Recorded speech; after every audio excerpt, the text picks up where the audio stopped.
Carrie, I kind of don't want to talk about this, but I kind of do want to talk about it, so I feel like we should talk about it. Because we brought up Hollywood. I know we mentioned the stupid Cuties movie on Mhm. Netflix, but it's been in the news more since we originally talked about it. I have Um, some thoughts, so let's do it. well, why don't we first start by getting the Washington Post's thoughts on it, and you can tell us what you think, Carrie. They say the people freaking out about Cuties should try it. They might find a lot to like. Wow. So, what do you Wow. think, Carrie? Should you try it? No, in fact, I was going to say, I don't think so. I watched one of the questionable scenes of the girls dancing and gyrating. These are supposed to be 11-year-olds. And yes, I'm fully aware some of the actresses are 13, as old as 13. Still children, by the way. Um, it was completely sexualized, and I went into it expecting I would not be triggered. Let me say that first. I'm one of those people who believes, again, maybe being a liberal, there's not very much I find off limits in art. And again, just like with the flag, I can express that I find something disgusting and disturbing and still think of course they have a right to make that. And then I also think, art's in the eye of the beholder, and there are things that I like a lot of dark. I guess my tastes are changing, but I've always, in the past anyway, I've liked a lot of dark films, a lot of dark books. I read a lot of horror, I don't know. I like things that other people may find objectionable. So I watched this scene thinking that I was going to find it to be an overreaction, and I did not. And two things, Carter. One was that not only did I feel like the actresses themselves were being exploited, and that they had to do this scene many times. It's not one take, probably hundreds of times in front of a director and choreographer and other adult A crew. room full of adults, mostly A men. room full of adults, mostly men, watching these Mm-hmm. girls gyrate in these very adult And sexual four ways got selected. How many did that for auditions? for auditions. Yeah, just think of all the girls that went to auditions, all Mm-hmm. the girls that had to sexualize themselves for adults, to go into this scene. So that was one thing I was thinking about the girls. But the other thing I was thinking about, and maybe people are going to have issues with this, but I was thinking about the adults who watch this. I don't think it is good for adults to watch stuff like this.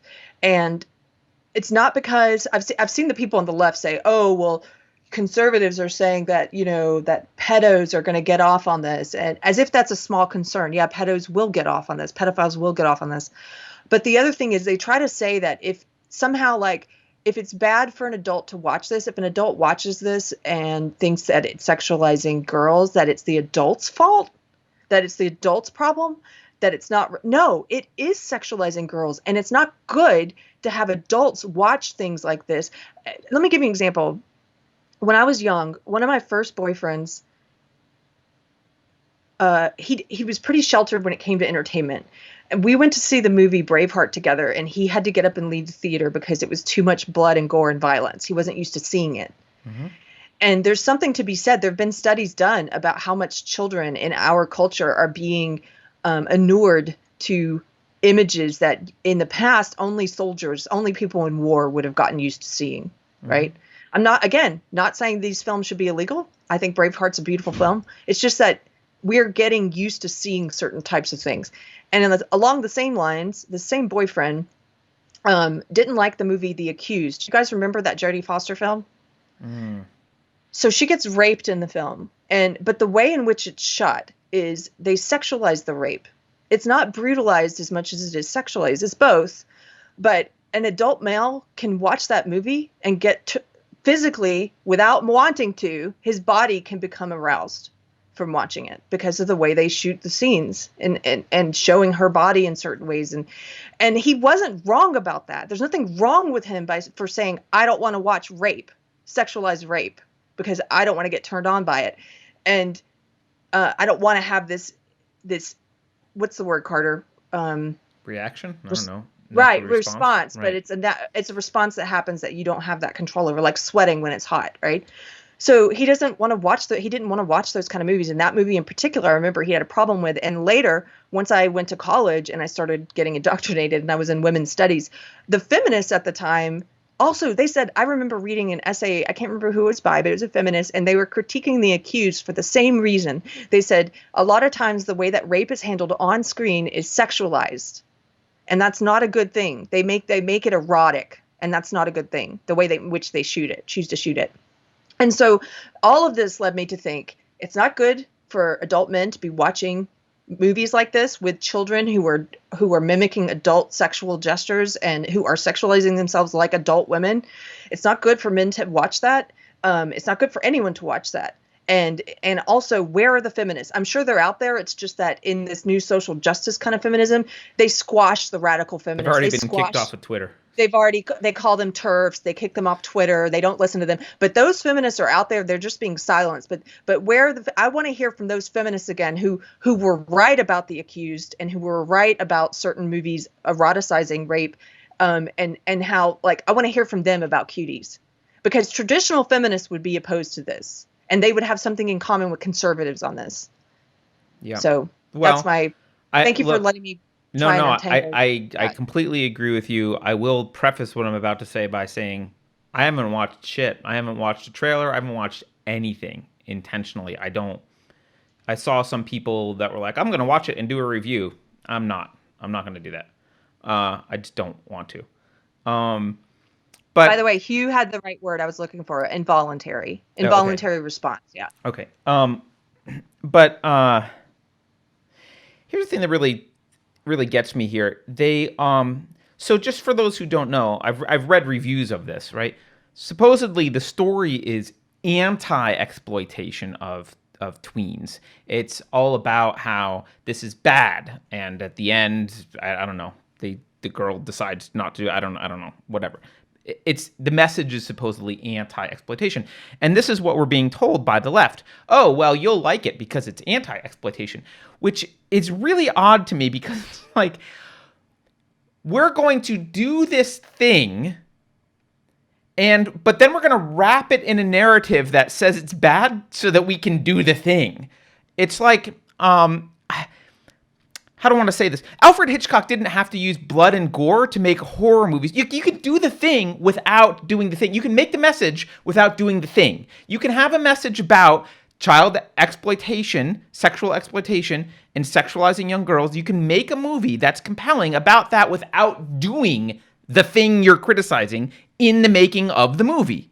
Right? I mean, how many movies at the end are like, no animals were harmed in the making of this, blah, blah, blah. Great. You went out of your way to not harm the animal that looked like it was being harmed in the movie, or that the movie alluded to was harmed, or whatever it is. And again, Alfred Hitchcock, you can make suspenseful, thrilling horror films that don't show detailed blood and gore and guts and all the nitty gritty. You can do that. So you can make a compelling movie about this issue without doing the thing that you're criticizing. The only reason to do the thing that you're criticizing is because you want to. You want to put that in the movie. You like it. You want to put it there for some reason. You chose to do it. And Hollywood has the pedophilia problem, not America. You've got your Me Too movement. You've got your Roman Polanski. You've got your associations with Jeffrey Epstein. And yet you choose to lecture the rest of us by producing a movie that blatantly does the thing you're criticizing and then paint it in the patina of like, well, we're criticizing it, so it's okay. We have to show people this is wrong. Can we show them how really wrong it is? I really want to show this particular wrong thing here in detail, and I want to interview 600 girls to make sure we get the detail right. Here's the casting couch. I mean, they are gross, disgusting people in the entertainment industry who plucked Britney Spears and Miley Cyrus out of their tweens, taught them how to twerk and sexualize them, and threw them on every television in America for men to watch. Not us. You assholes in Hollywood did that. You did that. This is your problem. Don't take your dysfunction, put it out there, like, indulge in it, wrap it in some moral message, and pretend you're telling us you gotta do it so that we understand how bad it is. We understand how bad it is. You guys don't get it. Knock it off. It Yeah. pisses me off, which is why I'm not going to watch any trailers. I'm not going to watch the thing, and it makes me sick. It makes me sick. And it is the gall they have to say, well, we need to show people how to be moral by interviewing 600 girls to have them twerk and pick the best 4 and put them on television. Oh, is that, you have to do that to show us? Do ya? You couldn't think of a better way to do it? Yeah. Fuck You you. I'm make sorry, Marie Busky. I know you got to put money in the swear jar, but fuck you, Hollywood. I have to say, you made me think of, and I can't remember who tweeted this, so I can't give them credit. It's not my analogy, but someone on Twitter gave an analogy of, you don't see a film that's highlighting the problem with animal abuse, abusing animals on screen to show you the problem. Right, right. We killed 3,000 sheep, but this was the one that filmed the best. So that's the one we use.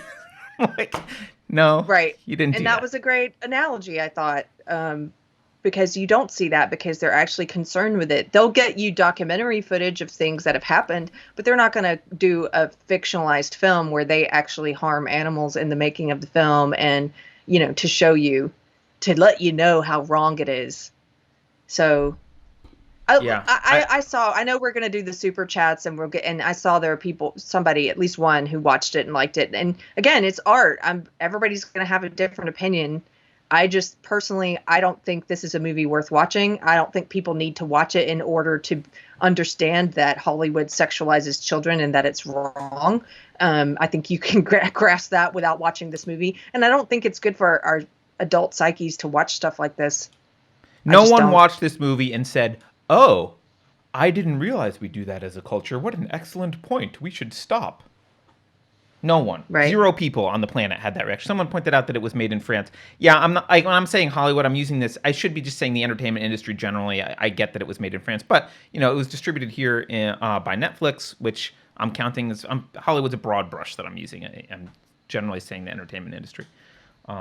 By the way, can I just mention that since it was made in France, I saw on television one night while we were on this road trip this French movie.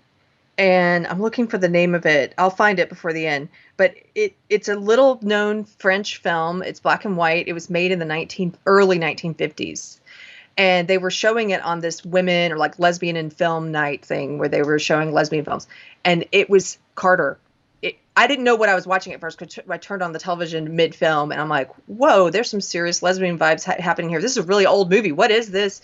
And it was between 2 school teachers. It was at a boarding school, and her female students, like 3 or 4 of the students. And so after the film ended, they had contemporary like film critics and somebody who was talking about social justice, of course, talking about the patriarchy and whatever, give commentary about this movie and how important it was for lesbian film, this little known old movie from the 50s. Not one of those commentators said, but it's about adults and children. But Milo gets canceled. Yeah. Right. I was like, but you're missing that it was about adults and children. Like, okay. Actually, one more thing about Cuties then, Carrie. I just have to do this. Here's what they say. Okay. This is by a guy named Tim Roby, a film critic, in The Telegraph. The headline is, Cuties, Netflix review. A provocative powder keg for an age terrified of child sexuality. Yes. Wow. Yes, we're just an age terrified of child sexuality. That's what's wrong with our age. Thank you so much, Mr. Tim Roby of The Telegraph. I don't even know where to start. My daughter, by the way, she had 0 screen time until I think she was maybe even 6. Like, we were very anti-screen. Now she watches stuff. But there are a lot of parents who, regular Joe Six-Pack and, whatever, just not thinking about stuff that use television for babysitting. And it's terrifying because this is who you're placing your kids' childcare in the hands of. It's these kind of people who think that we're in an age of where the problem with our age is that we're terrified of child sexuality. Like, I don't know what you expect your kids to grow up to be like doing this, but Don't come whining to me when they're 16 and pregnant and you don't know how to control them. You sat them down in Yeah. front of the TV for 16 years. What did you expect?